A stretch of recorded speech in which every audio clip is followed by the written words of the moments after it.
Now I'm doing early childhood education program in Canada. When I used to look for the job, attending some interviews, the employer used to ask me, what's the best in me as an educator? What is the positive thing I can give for the children? So I used to tell that I'm really good at seeing some positive things in negative actions of children or in their behaviors. I always bring out something positive when they do something wrong or something bad. Okay, for instance, I used to hear from my daughter's teachers, daycare teachers, they say, hey, she's fighting with us, she's arguing with us, it's kind of disrespecting, or it's not okay, so you have to talk to her. What in my point, when I'm seeing kind of children in my program, for instance, I find it quite good when child is fighting, bringing his argument. This means like child is learning how to debate, how to prove himself, and why we have to shut down that. It's kind of life skill why we are stopping him to fight. Even when my husband and my daughter having our arguments, he's stopping her right away, saying, I'm elder than you, you have to respect me. So we shouldn't shut this down. It's a life skill. Tomorrow if she's going to have any argument, I mean good or bad, kind of, and she will not be able to bring those points, to bring those arguments, like proving herself, and she's able to use her voice. So when they're shutting down children, like you shouldn't do this, you shouldn't open your mouth, or you have to keep agreeing with us, you shouldn't bring anything against to me because I'm an educator. I find this so wrong and so weird.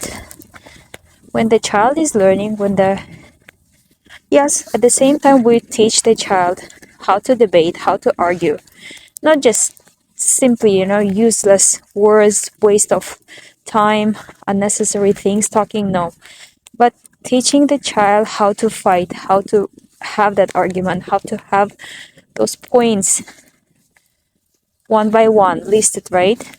So this is the best thing when I'm seeing someone is doing something wrong, like child.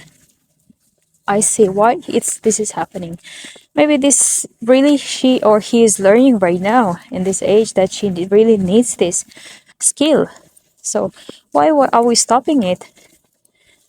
Our job is not shutting down something. Our job is to see the positive in that and try to develop it in a better way, right? So it's so upsetting when they cut the conversation or punish them for their arguments. It's so much upsetting. You're stopping that child to learn more, to discover more, to bring or to use her voice when it's needed. They're stopping it. And tomorrow, I used to be like that child. I grew up having no my voice. Even I didn't like so many things, so many people in my life. I couldn't say that. I couldn't say, hey, actually, I don't want this.